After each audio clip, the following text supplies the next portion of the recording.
নমস্কাৰ সকলোকে স্বাগতম জনাইছো মোৰ ইউটিউব চেনেললৈকে 5550টা পদৰ নিম্ন প্ৰাথমিক আৰু উচ্চ প্ৰাথমিকৰ কাৰণে যি ফিজিক্যাল ডকুমেন্টছ ভেৰিফিকেশ্যন চলি আছে আৰু এই ফিজিক্যাল ডকুমেন্টছ ভেৰিফিকেশ্যন আধাৰত এইটো ভিডিঅ'ৰ জৰিয়তে কাট অফ সম্পৰ্কে সামগ্ৰিক বিশ্লেষণ আগবঢ়াব বিচাৰিছো স্পেশালি এইটো ভিডিঅ'ৰ জৰিয়তে লোয়াৰ প্ৰাইমাৰী অৰ্থাৎ নিম্ন প্ৰাথমিকৰ কাৰণে কাট অফ আলোচনা কৰিব বিচাৰিছো আপোনালোকে সহযোগ কৰিব এইটো সম্পূৰ্ণ মোৰ ব্যক্তিগত হয় আৰু মই যিখিনি অনুমান কৰিব পাৰিছো সেইখিনি মই আপোনালোকক জনাব বিচাৰিছো বা কাট অফ কিমান যাব পাৰে এইবাৰ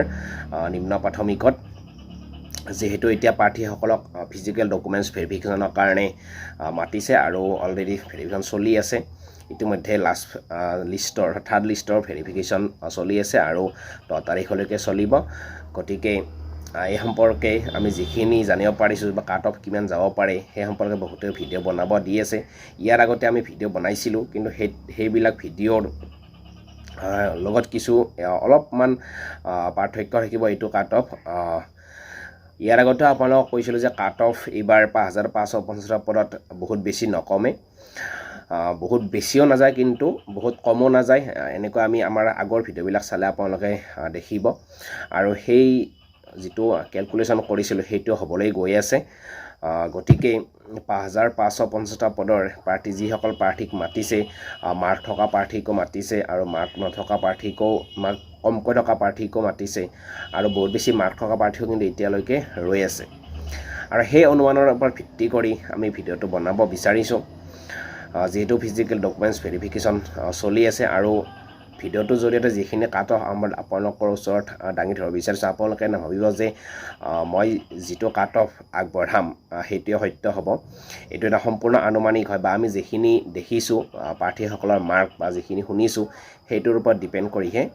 কাট অফটো বনাম গতিকে ভাবি নলব যে আপোনাৰ মাৰ্কটো কম আছে গতিকে আমি নাপাম হয়তো আপোনাৰ কোনোবা এখন নহয় কোনোবা ডিস্ট্ৰিক্টত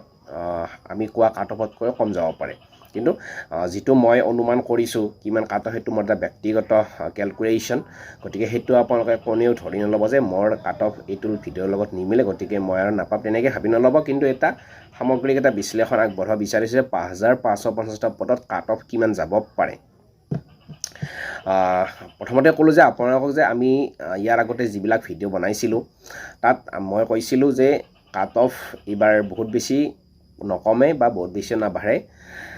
কিন্তু যিমান কৈ ভবা হৈছে যে বহুত বেছিয়ে কমিব কিন্তু সিমান এবাৰ নকমে কাৰণ ইয়াৰ আগৰ ভিডিঅ'বিলাকত কৈছিলো যে এইবাৰ যিসকল প্ৰাৰ্থীৰ কাট অফ মানে কি ধৰক একাডেমিক মাৰ্ক আগতে কম আছিল তেওঁলোক চাকৰি পোৱা নাছিল কিন্তু তেওঁলোকৰ কি আছিল টেটত মাৰ্কটো বহুত বেছি আছিল আৰু যিসকল প্ৰাৰ্থী এইবাৰ ভাগ্য উদয় হ'ল যে তেওঁলোকে এইবাৰ সেই টেটৰ মাৰ্কৰ ওপৰত ভিত্তি কৰি বা চাকৰি পাবলৈ গৈ আছে আৰু এই ম্যাক্সিমাম প্ৰাৰ্থী এবাৰ কি হ'ব যে যিসকলে এইবাৰ চাকৰি পাব টেট বেচিছৰ ওপৰত নিৰ্ভৰ কৰি ম্যাক্সিমাম প্ৰাৰ্থী কিন্তু একাডেমিক মাৰ্কৰ কাৰণে আগৰ এডভাৰটাইজমেন্ট বিলাকত চাকৰি পোৱা নাছিল আৰু এইবাৰ তেওঁলোকৰ এটা সুযোগ আহিছে যে টেট বেচিছ কৰি দিয়া কাৰণে চাকৰি পাবলৈ সক্ষম হ'ব আৰু হেতু যেটো হ'ল এতিয়া আৰু সেই ওপৰত ক'লে এইবাৰ যেটো প্ৰচেছটো নতুন গতিকে সেই ফালৰ পৰা চাবলৈ গ'লে এইবাৰ কিন্তু কাট অফ বহুত বেছি নাযায় বুলি মই আগতেও ক'লবা বহুত বেছি কম কিন্তু অলপ কাট অফ এইবাৰ হাই হ'ব বহুত বেছি হাই নহয় কথাটো হ'ল যে এই কাৰণে হ'ব যে যিসকল প্ৰাৰ্থীৰ একাডেমিক মাৰ্ক কম আছিল যাৰ কাৰণে ৰৈ আছিল কিন্তু টেট এইবাৰ মাৰ্ক বেছি আছিল কিন্তু ৰৈ আছিল সেই টেটৰ ওপৰত যেটো বেচিছ কৰি সেইসকল প্ৰাৰ্থী এইবাৰ ইনক্লুড হ'ব গতিকে সেই ফালৰ পৰা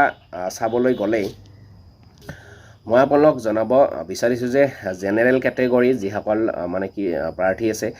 জেনাৰেলত অথবা ইউআৰত কাট অফ যাব 62 হয়তো সামথিং কৰবাত এখন জিলাত 61 লৈকে নামাৰ সম্ভাৱনা আছে কিন্তু হেতু বহুত কমহে নামিব কিন্তু 62 লৈকে আমি আশা কৰিব পাৰো যিসকল ইউআৰ প্ৰাৰ্থী আছে 62 লৈকে অহাৰ সম্ভাৱনা এইবাৰ আছে আৰু কোনোবা এখন জিলা হয়তো 1-2 কমি 2 নকমে হয়তো কৰবাত 1 কমিব পাৰে কিন্তু তকৈ আৰু বেছি নকমে 62 63 মানৰ ভিতৰতে কাট অফটো এবাৰ ৰৈ যোৱাৰ সম্ভাৱনা আছে ঠিক তেনেকৈ ওবিসিৰ ক্ষেত্ৰত যদি আমি ধৰো 61 বা 60 ভিতৰত যিসকল প্ৰাৰ্থীৰ কাট অফ আছে সেই সকল প্ৰাৰ্থী কিন্তু সেফ জোনত আছে চিন্তা কৰিবলৈ বিশেষ একো নাই হয়তো এখন দুখন জিলাত 59লৈকে নামিব পাৰে সেইটো কিন্তু কৰবাতে নামিব পাৰে কিন্তু আশা বহুত বেছি কম আছে কিন্তু যিসকল প্ৰাৰ্থীৰ 60 আৰু 61 আছে সেইসকল প্ৰাৰ্থী কিন্তু সেফ জোনত থকা বুলি এটা অনুমান কৰিব পাৰি ঠিক তেনেকৈ যি STP আছে অৰ্থাৎ ST প্লেন আছে সেইসকল প্ৰাৰ্থীৰ 58 57ৰ ভিতৰত বা 50 50 নাইবা 57ৰ ভিতৰত যিসকল প্ৰাৰ্থীৰ মাৰ্ক আছে সেইসকল প্ৰাৰ্থীৰ কিন্তু যথেষ্ট চান্স থাকিব এইবাৰ চাকৰিটো পোৱাত বহুত বেছি আশা আছে কিন্তু তাতকৈ বহুত বেছি নকমে কাৰণ এইবাৰ মাৰ্ক থকা প্ৰাৰ্থী বহুত বেছিয়ে আছে গতিকে মই ক'লোঁ যে জেনেৰেলত অৰ্থাৎ ইউআৰত 62 বা কোৱাত এক কমিব পাৰে হয়তো নকমা আশা বহুত ক্ষীণ আছে 60 to 63 ভিতৰত থাকিব OBCত 59 ক'ৰবাত নামাৰ সম্ভাৱনা আছে কিন্তু সেইটো বহুত আশাক্ষীণ 60 61ৰ ভিতৰত থকাৰ সম্ভাৱনা আছে OBCত তাৰপিছত আপোনাৰ STP 57 58ৰ ভিতৰত 57ৰ পৰা 59ৰ ভিতৰত কাট অফটো থাকিব সেইটো জিলা অনুযায়ী সেইটো নমাৰ সম্ভাৱনা আছে তাতকৈ নকমে আৰু এইফালে SC কেটেগৰীত 57 মানে ধৰিব পাৰি 57 56ৰ ভিতৰত হয়তো জিলা অনুযায়ী নিৰ্বাচিত হ'ব পাৰে প্ৰাৰ্থীসকল তাতকৈ কিন্তু নকমে গতিকে এইবাৰ অলপ কাট অফটো যাবই মই ক'লোঁ SCৰ ক্ষেত্ৰত যিহেতু পদৰ সংখ্যাও কম কিন্তু প্ৰাৰ্থী আছে সেই অনুযায়ী চাবলৈ গ'লে 57 56ৰ তলত নমাৰ সম্ভাৱনা বহুত বেছি আশা কম আছে হয়তো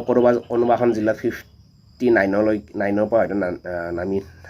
কম নহ'বও পাৰে 59 58 গতিকে এইখিনি আছিল আজিৰ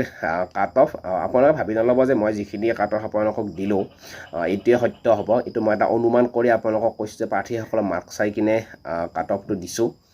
কিন্তু জেনেৰেলত বা ইউআৰত কাট অফ যথেষ্ট হাই হ'ব OBC তাৰ আশে পাশে যাব STPত কিছু কমিব যদিও বহুত বেছি নকমে SCটো বহুত বেছি নকমে কাৰণ পোষ্টৰ সংখ্যা কম প্ৰাৰ্থীৰ সংখ্যা বেছি গতিকে এইখিনি কাট অফ আপোনালোকক দিলোঁ ইয়াৰ পিছৰ ভিডিঅ' আমি আপাৰ প্ৰাইমেৰী লৈ আহিম এতিয়া আমি যিখিনি মাৰ্কেই আমি দেখিছোঁ স্পেচিয়েলি NISৰ প্ৰাৰ্থীসকল ইনক্লুড হোৱাৰ পিছত কাট অফ এইবাৰ হাই হৈ গ'ল আৰু আমি যিখিনি দেখিছোঁ গ্ৰুপবিলাকত মেক্সিমামৰ কিন্তু বহুত বেছিয়ে মাৰ্ক আছে আৰু মাৰ্ক থাকিও কিন্তু তেওঁলোকক মতা নাই হয়তো পিছৰ পৰ্যায়ত মাতিবও পাৰে গতিকে সেইটো সময় লৈ অপেক্ষা কৰিব লাগিব কিন্তু আমি যিখিনি কেলকুলেশ্যন কৰিছোঁ সেই কেলকুলেশ্যনৰ ওপৰত ভিত্তি কৰি কাট অফ বহুত বেছি কম নাযায় আৰু বহুত বেছি হাইও নাহে কিন্তু হাই থাকিব হাই প্লাছ নাথাকে কিন্তু হাই থাকিব এইটো আপোনালোকক আগবঢ়ালোঁ কিন্তু আপোনালোকে ভাবি নল'ব যে মোৰ মাৰ্ক কম মই নাপাওঁ তেনেকুৱা কোনো কথা নাই যিটো সত্য আমি সেইটো মানিবই লাগিব আৰু সকলোৰে কেলকুলেশ্যনবিলাক বেলেগ বেলেগ হ'ব পাৰে সেইটো নিজৰ এটা বিশ্লেষণ এইটো মোৰ বিশ্লেষণ যিখিনি অনুমান কৰিছোঁ কাৰণ প্ৰাৰ্থীসকলৰ মাৰ্কবোৰ কিন্তু এটা পৰ্যায়তে আছে আৰু এইসকল প্ৰাৰ্থী কিন্তু একাডেমিকৰ কাৰণে মেক্সিমামে ৰৈ আছিল আৰু এইবাৰ তেওঁলোকে চাকৰি পাবলৈ সক্ষম হ'ব গতিকে পৰৱৰ্তী ভিডিঅ'ত আমি আপাৰ প্ৰাইমেৰী লৈ আহিম আজি লয়াৰ প্ৰাইমেৰী দিলোঁ আৰু আগৰ ভিডিঅ'লৈ এইটো কিছু যদিও মিলে কিন্তু অলপমান মানে ব্যতিক্ৰম থাকিব কাৰণ আমি ভেৰিফিকেশ্যনত মাৰ্কবিলাক দেখি কিনে আমি অনুমান কৰিছোঁ OBC আৰু জেনেৰেলৰ অৰ্থাৎ ইউআৰৰ তীব্ৰ যুদ্ধ হ'ব এখন গতিকে সেইটো আমি সময়ত জানিব পাৰিম গতিকে এইখিনি আছিল আজিৰ কাট অফ আৰু ভিডিঅ'টো কেনে লাগে কমেণ্ট কৰিব আৰু আপোনালোকৰ মাৰ্কবোৰ পাৰিলে কমেণ্ট কৰিব আৰু শ্বেয়াৰ কৰিবলৈ নাপাহৰিব ধন্যবাদ